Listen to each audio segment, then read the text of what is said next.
Welcome to the Will Evans Show. This is a podcast meant to teach you everything you did not learn in school.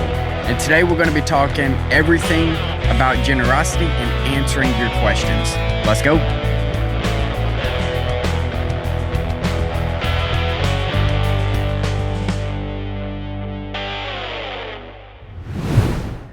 I want to talk to you about a topic that has been a subject of much debate, with people sliding up on my stories to people arguing with me in person about this, and that is the relationship between generosity and wealth from a biblical standpoint.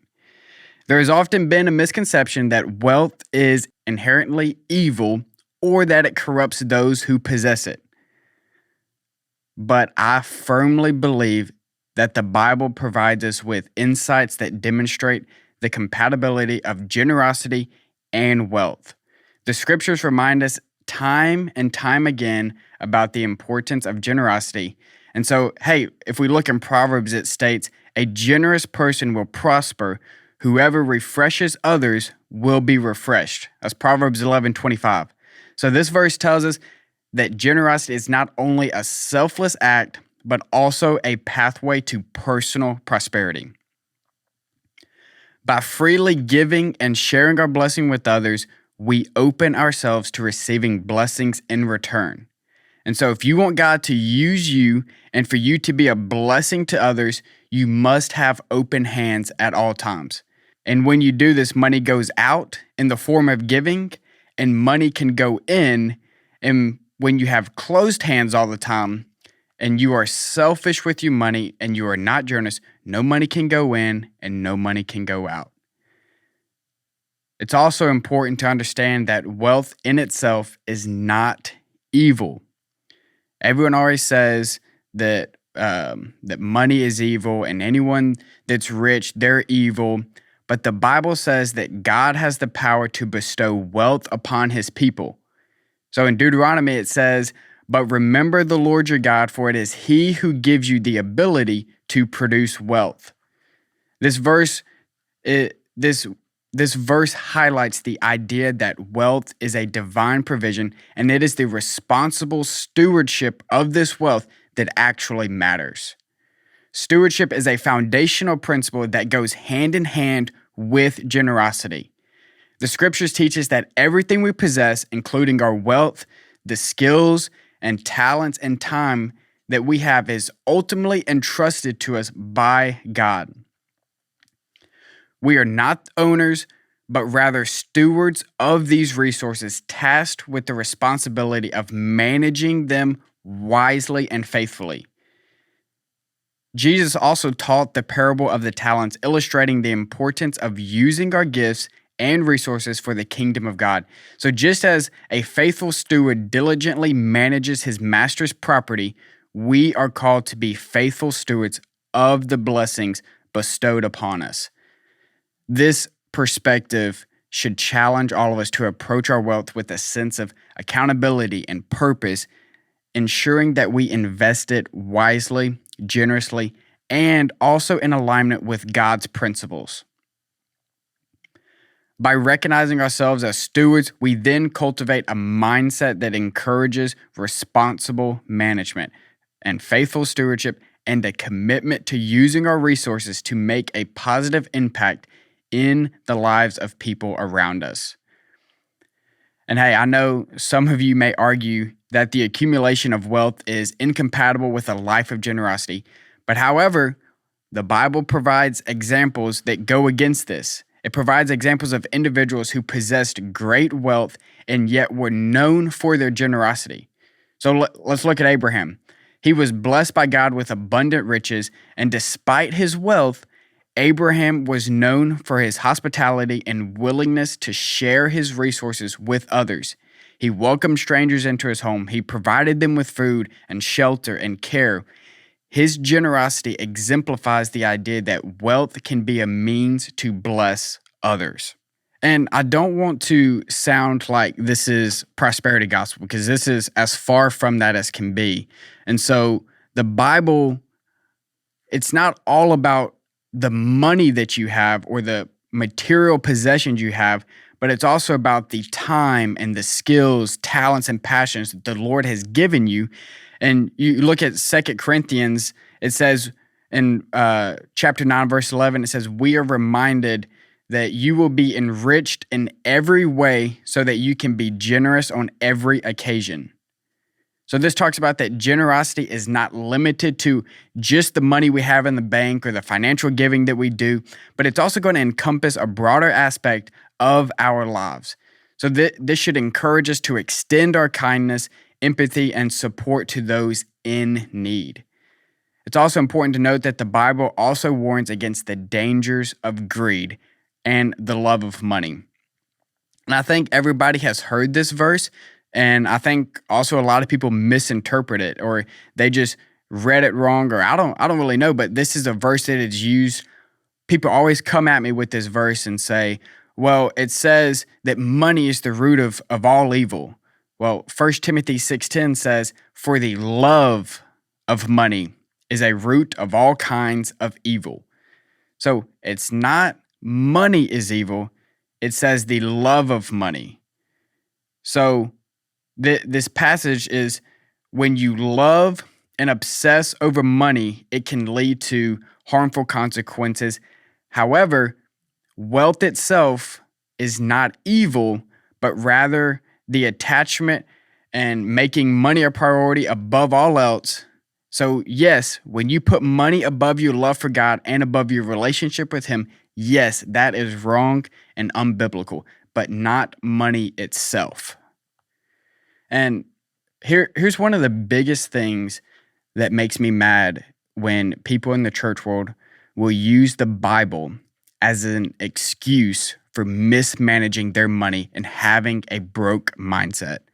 So last night, Kendall and I were at dinner with some friends, and this topic got brought up. And we were talking about how so many people will argue that it is wrong to have wealth and to be a Christian at the same time. So you can't be a Christian and you can't have money, and those aren't compatible. But hey, I firmly believe that if you are a Bible-believing Christian and you are not a good steward of your money, then you are not following the principles the Bible has laid out for us. Quit using the Bible as an excuse for you to be lazy and to not get out of debt and to manage your money well. We are called to be good stewards and managers of the wealth that the Lord has entrusted us with. And then we recognize that our resources are a divine provision meant to be used for the betterment of others and the people around us. Generosity and wealth are not contradictory concepts. We've talked about today that the Bible teaches that true wealth lies in the ability to share and bless others. So utilizing our resources to make a positive impact on the lives of those around us, it reminds us that wealth, when we have a spirit of generosity, can be a powerful tool for doing good in the world and also furthering God's kingdom. This is The Will Evans Show. Hey guys, it's Will. I know this show is all about what you didn't learn in school, but for some of you, you need a little more personalized help, and that's what Evans Financial Coaching is. I specialize in helping people pay off debt and build wealth. If this is you, I've put my contact info in the show notes. So please reach out. I'm here to help you. Evans Financial Coaching, creating paths to financial freedom. Welcome back to the Will Evans Show. We have been talking about biblical stewardship, generosity, all of that. And so if you could do me a favor and you can like, follow, share this podcast, share it with a coworker, a friend, and if you could leave a 5-star review, that would be great. I love reading the 5-star reviews and just seeing what everyone has to say about the podcast. I've received so much input about it, and I just couldn't thank y'all enough for that. And I believe Ben has today's question for us. The question of the day comes from Instagram, and it says, should I still be giving a tithe to my local church even though I'm in debt? So the short answer is yes. But let's talk about a tithe. This is something that I didn't really touch on earlier, and that is our role in supporting the local church with our tithes and offering. So I want to make sure that you know the difference between the two. You always hear the preacher say, we're going to collect the tithes and the offerings. But for me, it wasn't until I started to get into biblical finance, studying the Bible and what it actually says about money, that I really understood the difference between the two. And so let's break it down. A tithe is 1/10 of your income going to the church. So in Leviticus 27, it says, now all the tithe of the land, of the seed of the land, or of the fruit of the tree is the Lord's. It is holy to the Lord. And then you also look at Malachi 3, it says that we are robbing God when we are not bringing the whole tithe into the storehouse. So the question I get after this is, do I tithe on the gross income or the net income? And I don't think you can never outgive God. So I've always just told people, hey, I do my gross income. That way, when I get to heaven, there's no misunderstanding on should we have done the gross or the net income. And so if you're not giving 1/10 of your income and you're giving, say, 5%, then that is not a tithe. That is an offering or a gift to the Lord, and that is great. Just don't call it a tithe, because if you're not giving 1/10 of your income, then it is not a tithe.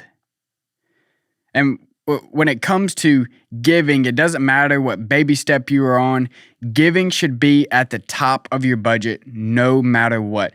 That's why in the EveryDollar app, giving is always at the top. It's the first category that you see, because that should be a priority for you and your family, is that you are still giving. Now, as you're working the baby steps, you're getting closer to baby steps 4, 5, and 6, and even baby step 7, that tithe, you can start adding tithes and offerings. You can start giving above your tithe. So that's what Kendall and I do. We look at, hey, how can we give above our tithe now that we're out of debt? And so you have to always think about giving as like, hey, we are called to, the Lord loves a cheerful giver, but at the same time, we're still going to be good stewards of our money. So we're going to do everything we can. We're going to get out of debt. We're going to have an emergency fund, and then we're going to start doing investing and all that. And when we're doing the investing and we're saving for kids' college fund and we're paying off the home mortgage, we are going to be looking for ways to bless others, because I truly believe what Dave always says, and he says that being generous is the hallmark of people who live successful lives and to operate business with soul. And so that just goes to show that, man, when you are a generous person, when you have open hands, you don't have closed hands, the Lord can use you a whole lot more than someone with closed fists or someone that doesn't have that generosity spirit. And, as this show's coming to an end, I just want everyone to remember that when you are generous, I'm not saying that the Lord will bless you with a massive amount of money or a nice truck or anything like that. It's not always the material things. Man, giving has been the biggest thing that has helped me in managing my money, being a good steward, because when I'm giving, I'm being generous, I understand that this money is not mine. The Lord has entrusted me with this money, and how can I be a good manager, a good steward of this money that He has blessed me with? And so I want that to be your biggest takeaway from today's show. And as always, a big thank you to Ben for making the show run. And remember that no one can serve two masters, for either he will hate the one and love the other, or he will be devoted to one and despise the other. You cannot serve God and wealth. This is The Will Evans Show.